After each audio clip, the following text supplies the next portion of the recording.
les internationalistes, qui n'avons jamais accepté qu'une construction européenne puisse être autre chose qu'un instrument pour rapprocher les peuples. C'est nous les premiers dans l'histoire, derrière Victor Hugo et les autres, qui voulions cette Europe pour que cessent les guerres. La menace ne viendrait pas des eurosceptiques que nous serions. Ce n'est pas nous qui menaçons l'idéal européen. Ceux qui menacent l'idéal européen, c'est ceux qui sont en train de l'effondrer sous nos yeux. Vous n'arriverez à rien aussi longtemps que vous ne voulez pas de l'harmonisation sociale, aussi longtemps que vous ne voulez pas de l'harmonisation fiscale, aussi longtemps que vous ne voulez pas de l'indépendance à l'égard de l'OTAN. Vous ne laissez qu'une perspective aux peuples qui, eux, veulent la paix, le progrès social et l'indépendance. Vous ne leur laissez qu'une seule perspective, qu'ils viennent à se dire cette Europe-là, ou bien on la change, ou bien on la quitte. Parce que le programme de M. Trump, dorénavant, est que la Chine et l'Europe sont ses concurrents et ses adversaires désignés. Bref, si vous voulez fortifier l'Europe, fortifiez le peuple, unissez les peuples par le progrès social et une vision d'avenir qui soit autre chose que la finance et la guerre.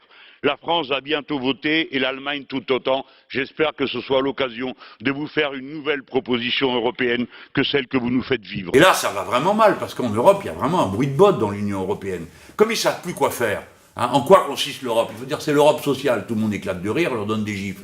Ou bien ils disent ah ben ça va être l'Europe de l'environnement. Alors là c'est pareil, tout le monde dit mais enfin c'est pas sérieux. Vous venez de signer un accord qui s'appelle le CETA, il n'y a même pas une ligne dedans qui concerne l'accord climatique, la COP 21, vous vous rappelez, qui a été signé à Paris. Donc venez pas nous dire que vous faites l'Europe de l'environnement, c'est pas vrai. Donc qu'est-ce qu'il leur reste maintenant? Ils nous proposent l'Europe de la défense, le beau rêve européen. On a fait l'Europe pour faire la paix, eux ils nous proposent de faire l'Europe pour préparer la guerre. Non, c'est pas le sujet. Non, la Grande-Bretagne n'est pas faite de citoyens racistes et xénophobes. Non, le vote non n'est pas un vote pour la guerre et contre l'Europe. C'est tout le contraire. Le vote des Anglais, comme celui de mon propre pays, est un vote pour l'union des peuples, pour la paix et pour la coordination sociale. Mais vous n'en voulez pas.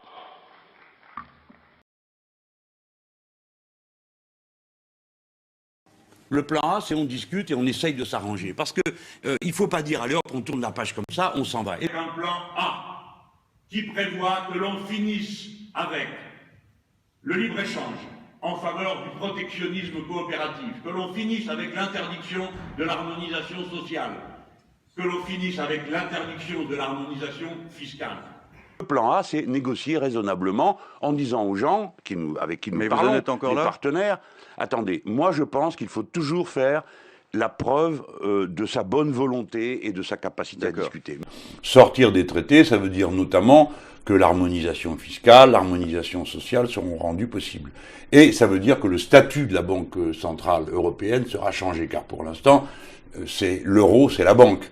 C'est ce que cette banque est qui définit ce qu'est l'euro. La Banque centrale européenne ne doit plus être une banque indépendante des États, ce qui avait été imaginé dans une période transitoire et pas pour être pour toujours, hors de toute décision politique et surtout avec pour mandat unique la stabilité des prix. Il faut que la banque, quelle que soit la banque d'ailleurs, quelle que soit la monnaie, elle soit aussi responsable, qu'elle soit engagée sur l'emploi, sur le développement de l'activité et pas simplement les prix. Alors si on change la nature de cet euro, ça veut dire qu'on en a changé tout l'environnement économique. À ce moment-là, pourquoi en sortir? Si nous pouvons faire une harmonisation sociale avec des zones qui font converger, par exemple, les salaires minimums et tous les autres aspects, qu'il n'y a plus de statut de travailleur détaché comptant sur le dumping. Si on a une frontière autour de l'Europe qui permet une forme de protectionnisme à l'égard des marchandises qui arrivent et dévastent tout. Si on interdit le dumping fiscal, monsieur le Parmentier, parce qu'à l'heure à laquelle nous parlons, il y a un pays qui s'appelle le Luxembourg qui rançonne tout le reste de l'Europe. Si tout ça est devenu interdit, pour quelle raison s'en irait-on? C'est pas ma démarche, elle n'est pas idéologique, elle est concrète et pratique. Que nous, Français, nous devons avoir un plan A.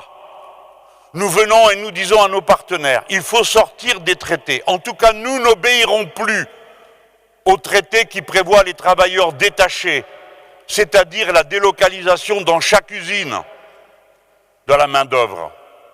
Nous n'appliquerons plus les traités qui nous interdisent de développer nos services publics. Nous n'appliquerons pas les traités qui nous obligent à une austérité absurde Le plan B, c'est l'ensemble des options qui permettent de ne pas céder, y compris l'option qui consisterait à quitter l'euro. Mais vous savez comme moi que jamais les États européens n'accepteraient une chose comme celle-là. Cette Europe-là, les peuples ne cessent de vous le dire. Ou bien vous la changez en faveur des êtres humains, ou bien nous la quitterons tous.